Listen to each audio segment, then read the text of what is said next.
दोस्तों, गुणनखंड के second part में मैं आपका हार्दिक स्वागत करता हूं। दोस्तों, गुणनखंड के सेकेंड पार्ट में हम इस टाइप के प्रश्न का सलूशन करने वाले हैं और बहुत अच्छे तरीके से इस टाइप के प्रश्न को समझेंगे। इस प्रश्न में खासियत क्या है और फर्स्ट नंबर जो पहला पार्ट था उसमें और इसमें अंतर क्या है, सबसे पहले समझ लीजिए।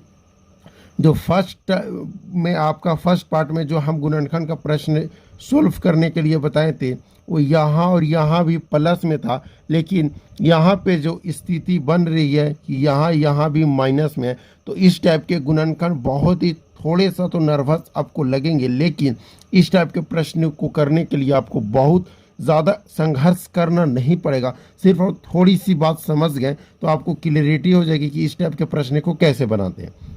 तो क्या बोले हैं फर्स्ट पार्ट में कि देखना है कि यहाँ पे जो अंक रहेगा कितना है 60। तो इस 60 के लिए दो ऐसे डिजिट खोजिए, इस 60 के लिए दो ऐसे डिजिट खोजिए। देखिए, अगर यहाँ पे कुछ और रहता तो यहाँ पे मामला कुछ और होता, लेकिन अभी यहाँ पे कुछ भी नहीं है तो सिर्फ यहाँ पे 60 है। यहाँ x square minus 11 x minus 60, यहाँ कुछ भी हो सकता है, यहाँ दोनों की जगह कुछ भी हो सकते हैं, कोई सा भी नंबर।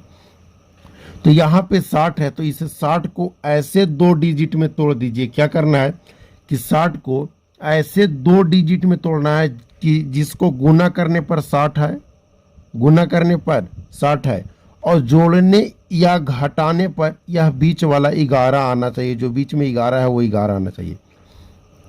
तो देखिए हम क्या कर सकते हैं 60 को, तो देखिए 12 पच्चे 60 होता है ना, 12 पच्चे 60, लेकिन 12 में से 5 को हम घटाएंगे तो 7 आएगा। अगर 12 में से 5 को जोड़ेंगे तो 17 आएगा, यानी कि ना बीच वाला तो नहीं आ रहा।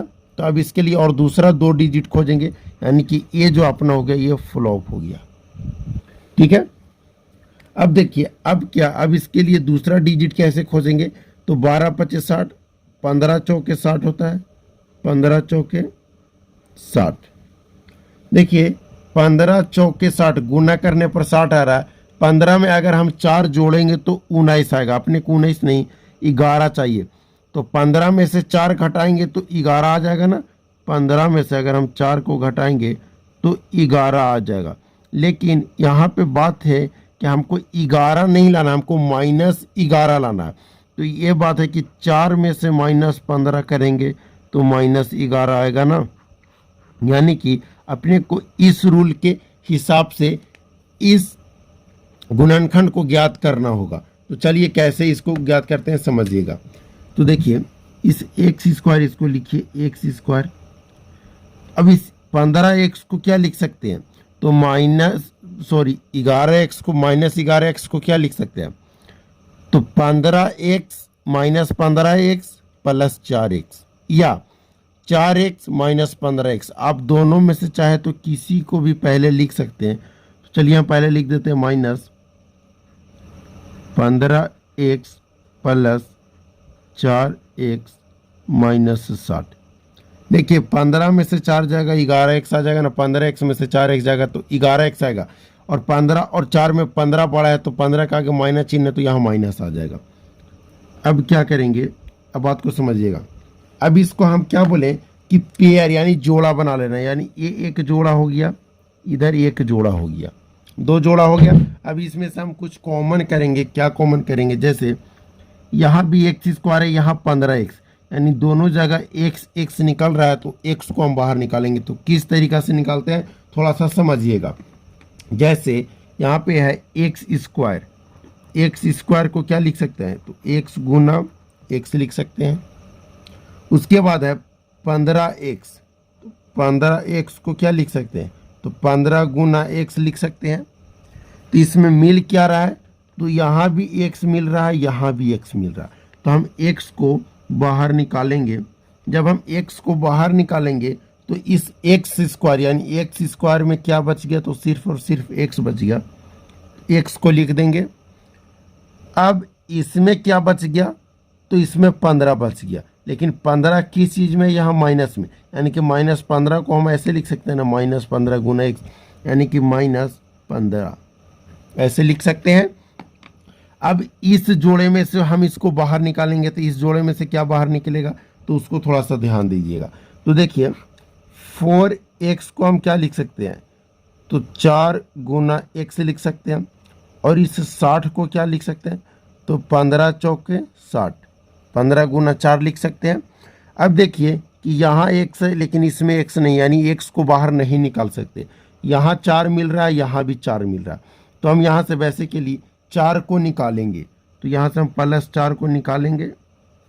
बोलिएगा कि अभी +4 को क्यों निकाले, -4 क्यों नहीं निकाले? तो अगर मैं -4 निकालूंगा तो यहाँ पे रिजल्ट जो आएगा वो प्लस में आ जाएगा, लेकिन अपने को x -15 यहाँ भी लाना है, किसी स्थिति में लाइए। तो अगर इसमें से 4x में से x निकल गया तो बच जाएगा x माइनस इस 15 गुना 4 में से 4 निकल गया तो क्या बच गया, 15। अब देखिए आपको इस तरीका से इस पार्ट को तोड़ना है कि यहाँ और यहाँ क्या आ जाए, सेम आ जाए। तो यहाँ x -15 और यहाँ भी x -15, फिर से इसको हम कॉमन कर लेंगे तो x -15 और ये x +4 को एक बार लिख देंगे, x +4। ये आपका गुणनखंड हो गया। तो किस तरीका से गुणनखंड बनाया जाता है एक बार थोड़ा सा समझ लीजिएगा, ठीक है। क्या करना है, सबसे पहले कि देखना है कि अगर प्रश्न में एक तो x² है -11 x -8, इस वाले पार्ट को ऐसे 2 डिजिट में तोड़ना है। किस चीज़ में, ऐसे 2 डिजिट, ऐसे 2 संख्या में तोड़ना है जिसको गुना करने पर यही वाला संख्या आ जाए और जोड़ने या घटाने पर ये बीच वाला आ जाए। इसको 2 ऐसे डिजिट में तोड़ना है कि गुना करने पर यही संख्या आ जाए और इसको जोड़ और घटाव करने के बाद ये बीच वाला आ जाए। तो हम 60 को 2 1 15 12 25 60 होता है, 1 15 चौके 60 आता है। अगर 12 25 60 12 गुना 5 को करेंगे तो 12 में 5 जोड़ेंगे तो 17 आ जाएगा, जो 11x तो नहीं है। अगर 12 में से 5 घटाएंगे तो 7 आएगा। तो अपने को तो 11x लाना था, तो यहाँ से देखे कि आ सकता है। तो फाइनली इस तरीक़ा से आपको गुणनखंड बनाना रहता है। तो चलिए हम उम्मीद करते हैं कि पार्ट टू में जो आपको बताया गया है गुणनखंड, ये थोड़ा बहुत तो ज़रूर समझ में आया होगा। अगर आपको पूरा समझ में आया तो एक काम कर सकते हैं कि आप चैनल को सब्सक्राइब कर सकते हैं, वीडियो को लाइक कर सकते हैं और दोस्तों में शेयर कर सकते हैं। आपका मन नहीं तो रहने दे सकते हैं, क्योंकि हर दोस्त पढ़ना नहीं चाहता। और आप चाहे तो हमें फ़ोन पे या गूगल पे से कुछ डोनेट करके हेल्प कर सकते हैं। ओके, चलिए, थैंक यू। जय हिंद, जय भारत।